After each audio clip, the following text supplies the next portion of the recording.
In this episode of Pathways to Wealth, we're talking to Lewis Howes, former pro athlete and author of the New York Times bestselling book, The School of Greatness, an incredible read. And Lewis is going to drop some knowledge bombs in this episode about how he went from broke living on his sister's couch to building and selling a seven-figure business. So let's go ahead and jump right in.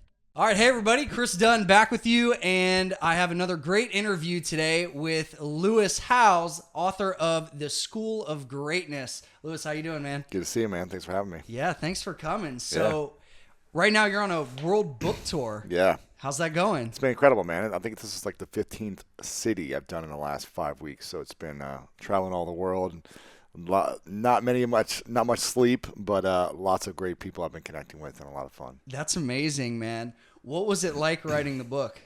It's been a journey. This was really an 8-year dream of mine. You know, I wanted to write this book like this 8 years ago, but really it wasn't until 4 years ago I started reaching out to different agents and figuring out the whole process. And then in the last year and a half is when I really started to dive in. It's a lot of work, but a lot of fun. Nice. So the subtitle is A Real-World Guide to Living Bigger, Loving Deeper, and Leaving a Legacy. What does that mean to you? What does greatness mean to you? To me, greatness is discovering and cultivating the unique talents and gifts that each one of us has to pursue and follow our dreams, however those dreams may look along the journey. And through following our dreams, making a full-time living, supporting ourselves, and impacting the maximum number of people around us. Nice. That's for me what greatness is. Beautiful, man. Beautiful. Now, I know you've been a former pro athlete, an Olympic athlete, lifestyle entrepreneur. Tell us a little bit about your history and where you've come from. You know, my dream was always to be a pro athlete, and I made that happen. I played arena football, and then I got injured, and I was sleeping on my sister's couch for about a year and a half, trying to figure out what the next step was going to be for me. And that's when I had this vision for this book. This dream was like, okay, I want to make something of myself, but I have no money. I'm on my sister's couch. I have no skills, so how am I going to make it happen? And literally early on, I just said, okay, I got to find people who've already done it, who've already been there, who've done that, who are already successful, and learn from them because they know the path. They know what it takes. So if I can take a lot of action doing what they tell me to do, I can probably figure it out. I don't know when it's going to happen, but I can start happening. And so I found a few key mentors early on that gave me challenges. I became like an athlete of life. And they gave me challenges, workouts, exercises, mental, physical, different things. And I just took a lot of action. Nice, man. And what's your latest business ventures? I know you know you're into all kind of stuff, but what's your latest thing in addition to the book, which is taking a lot of time? But. I mean, I create a lot of online courses with the School of Greatness. I've got different programs and products. Next year is interesting because I've got all these products that we're currently running and they're great, but I'm trying to figure out kind of like what the next bigger step is. So I'm in that process right now at the end of the book tour, like wrapping it up, and then I'll reevaluate soon. Okay, nice. And you know, the theme of the show, you know, Pathways to Wealth is basically how to create income, build capital growth, and time freedom, which I think is, you know, there's a lot of crossovers and messages that you talk about in this book. And I love the chapter on hustle. Nice. You know, what does hustle mean to you? You know, when I played sports, I was never the biggest, fastest, or strongest, but I was always willing to dive for the loose balls on the court, on the field, wherever it may be. I was always willing to dive and do whatever it took to show that I was willing. And I always stayed on the court and the field because of that. The coach wants to put people in who are willing to hustle, to willing to do whatever it takes. We are rewarded when we're willing to do whatever it takes in business, in life, whenever we're spending the time, the hours, the energy into doing it. And there's so many people out there who just want it easy. And I'm telling you, you know this, we got to put in the work for a certain period of time in order to make things easier for ourselves, where we don't have to work as much later. But a lot of people aren't willing to hustle for a period of time to build that momentum and skills, and it's necessary. Yeah, I mean, one of my messages is ABH, always be hustling. You know, every day should be an opportunity to get one or two steps closer to your life mission or your big vision. And your vision is like 10 times mine. So I have a vision to help 100,000 people become financially independent. Yours is like 100 million. Yeah. Tell us a little bit more about your vision. Yeah, I want to teach 100 million people, show them how to make a full-time living doing what they love. I think that's going to heal the world. I think when people are fulfilled, when they're making money, doing something that fulfills them, they're going to feel better about themselves. They're going to treat themselves better and other people around them better. And that's what it's all about. Having a good life, having fun, feeling like we're doing something that matters, feeling passionate about what we do, and inspiring others around us to do the same thing. Yeah, absolutely. I mean, a lot of people just focus on the money, right? And you can be a miserable millionaire. That's a real thing, isn't it? I'm sure you've met a lot of people like that, they don't own their time. They just work for the dollar, and then they look back 10, 20 years and they say, what the hell did I do with that? Yeah. Yeah, man.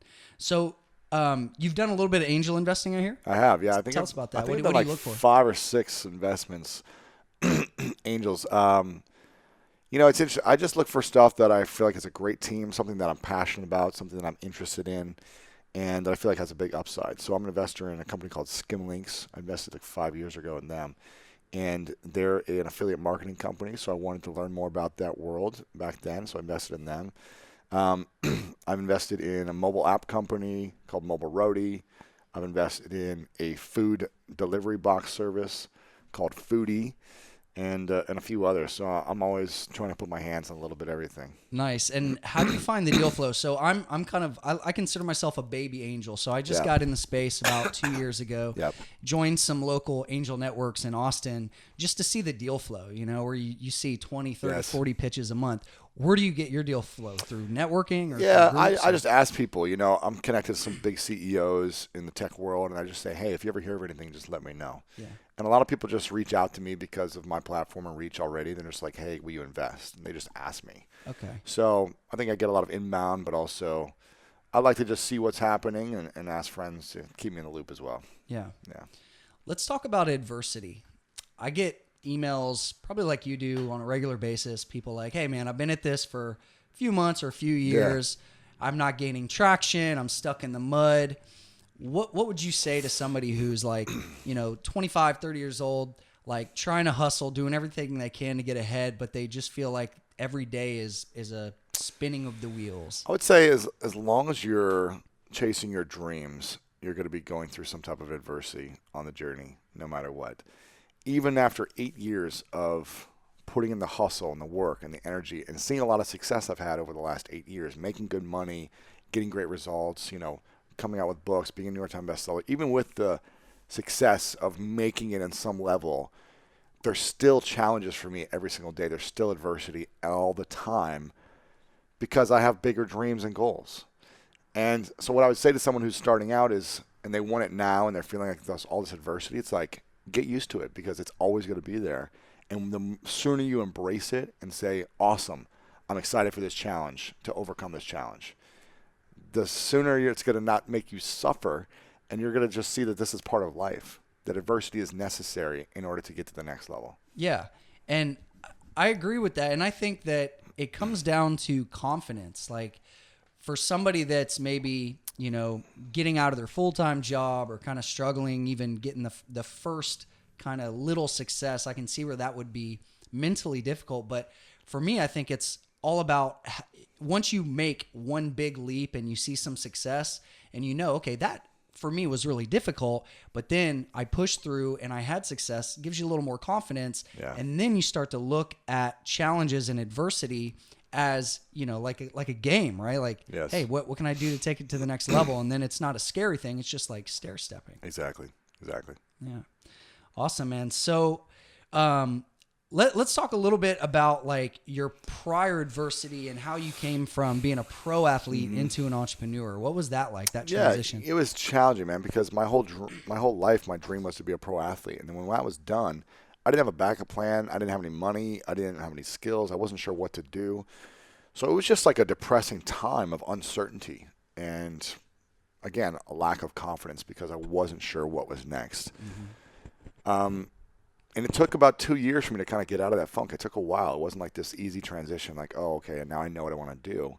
It took some discovery. It took some recovery. It took some healing. It took, trying different things and making a lot of mistakes. I did a lot of stuff early on that didn't really do anything, but the process of doing it and learning has continued to get me to where I'm at. Even if it wasn't something I wanted to do for my vision now, 8 years ago, it still showed me a process of how to work hard and how to learn something LinkedIn was something I did early on, but it's not something I use now. But the process of building something, creating value, creating a program, writing a book about something, that allowed me to give me the tools, the skills, and the experience to do what I'm doing now.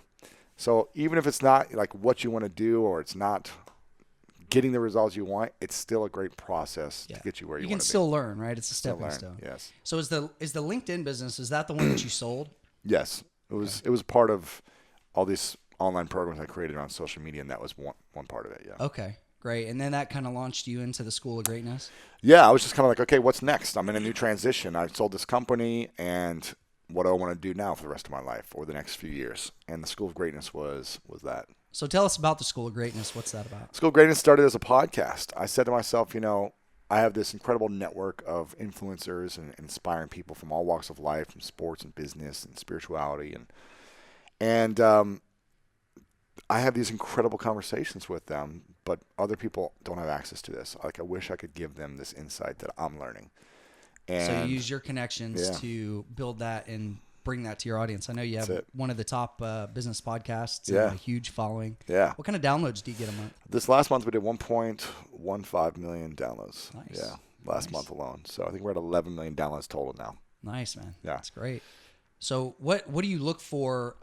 Because, we're just really starting to launch the podcast now. And I look at, guys like you and James Altucher and, everybody that has a history of that. I kind of had the same thought was, look, I know a lot of, successful entrepreneurs, traders, and investors. And a lot of these guys nobody has heard of before. Yeah. So how do I bring that to the masses? So I started kind of looking what you guys were doing, modeling that. And, you do awesome video interviews like Thank this. you. So yeah, I was like, man, I would encourage anybody that has like connections or some kind of unique experience to start a show or a podcast or something, because, information is really like the most valuable thing that we can share with each other. And for us to achieve that goal and that vision of helping 100 million or 100,000, in my case, people achieve financial freedom, I think that's a great way. Thanks, man. I appreciate it. Yeah, it's been fun. It's been a blast. It'll be 3 years by the end of January, and it's like unbelievable what's opened up for me because of it. The book deal came because of a podcast, and all these people I get to meet who want to come on the show are because of it. Without the platform, I wouldn't be able to create these experiences. Yeah, that's great, man. How long did it take you to write the book? Once I had the proposal done and everything, the proposal took like a year. But once I kind of had it all fleshed out and ready to go, it took about 6 months to write the actual book. Yeah. It's a well, for me, it was a grueling process. I have a book about trading Bitcoin, and it's kind of technical, but for me, like, writing is just incredibly difficult. Was it tough for you too? Very challenging. That's why I bring on a great team around me to support me in the whole process. Yeah. Did you have any co-authors or? I had some people help with the writing, and they help with the editing and the proofreading and everything. Every aspect of the book I had someone helping me with. It wasn't just like, oh, I'm going to sit down and write the whole thing. It was like, let's work on this together. Yeah, that's great, man. So let me see, was there anything else you wanted to talk about? Any specific aspects of the book or the program? Or I mean, what I want to say for people listening, what are most of the listeners here want? What is their biggest challenge, you think? So a lot of the audience that we talk to are traders, investors, or first-time entrepreneurs that are either trying to solve a problem or develop a skill set. Like trading and investing, be it real estate or the stock market, or this new world of Bitcoin and digital currencies. It's highly emotional. It's very skill-based. So a lot of people think that they can just read a book or watch a course on how to trade or how to invest. But whenever they get into the markets, they figure out, wow, this is just like baseball or golf or, in your case, like handball. It's like you can learn, but then you have to practice and then you have to execute. Yeah. So that's one thing that I think you've really refined is the craft of skill development. You've performed at a high level, in Olympic sport, professional sport. What kind of advice would you give to somebody, maybe an investor or trader or an entrepreneur, on the mental side of how to just perform when the heat is on? I think it comes down to getting clear on your vision and what you want. And if you're just chasing the money, then I think it's going to be harder to perform because you're putting too much pressure on yourself. But when you have a bigger vision around why you're making money or why you're investing or trading or doing these things, that is a deeper why of impact with your family, with your life, with your community, of giving back. When you have that foundation and grounding and intention, I think it's much easier to create great results because you're not as scared or stressed or fearful. You're coming from such a more deep, powerful place. Like, you want to impact 100,000 people to create financial freedom. Like, that's inspiring as opposed to, I just want to make a couple $1 million. That's not as inspiring. So when the pressure's on, you're going to be focusing on the money as opposed to the mission. Yeah. So I think you got to get clear on what your mission is, and then build a great team around you of supporters, because it is going to be challenging. It's going to be hard. There's going to be adversity. And if you don't have the support team, whether that's your family, your relationships, the business team, whatever it may be, it's impossible to achieve greatness on your own. And it's not fun or rewarding either. So find the team and have a bigger mission. Yeah, that hits home, man, because a lot of people, when they focus on the money, if you get the money, it's disappointing. Or it's like, okay, well, I hit this level, now what? Now what? It's not fulfilling. Yeah. I had this dream when I was in my early 20s. I'm like, if I could just make $1 million in 1 year, I would be so happy. When I did that, I was like, cool, great. We celebrated for a day. I'm like, I crossed $1 million. Now what? Exactly. But when you focus on, for me, it's like the process, right? It's like, if you focus on the process, the result will come. Yeah. And it won't just be like a woo, and then, back to depression or whatever. It'll be like, okay, now we're staying on course. And as long as you focus on the process and, like you said, the mission, that'll carry you through both the bad times and the good times. Exactly. Nice. Well, one thing I'd love to do, Lewis, is every week I give away a book. So for you guys that are watching this, the day that I release this episode, I'm going to see if I can get Lewis to sign this, and then we'll give this away on Periscope whenever we launch this. So for those of you that are watching this on day one, you'll have a chance at winning that. There you go. Sweet, man. Yeah. I appreciate it. Awesome, man. Well, thanks for stopping by. I know you've got a book. What is that, book meetup tomorrow night? Yep, tomorrow night. Nice. Yep. Where are you at after Austin?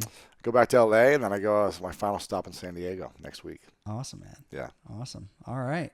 Well, thanks for stopping by, man. It was great. Great to see you, and good luck with the book and everything else you got coming in the future, man. I appreciate it. Thanks, Chris. Yeah. Where can people go to connect with you? They can go to lewishowes.com, or they can go to the School of Greatness podcast on iTunes and subscribe there. Absolutely. We'll go ahead and link everything up in this video and on the podcast, guys. So thanks for stopping by, man. Thank you very much. All right. Well, a big shout out and thank you to Lewis for stopping by the studio and doing the interview today. Go to chrisdunn.com/great to grab his book. It's chrisdunn.com/great, GREAT. This is an incredible book, and it talks a lot about some of the messages that I talk about on a daily basis, like developing hustle, the importance of waking up every day and doing something that gets you one step closer to your ultimate vision, and also, practicing positive habits. There's just so many golden nuggets in this book that it's really a game changer if you're an entrepreneur, trader, investor, or anybody who just wants to be high performance in life. So again, go ahead and grab that book, and I will see you in the next episode.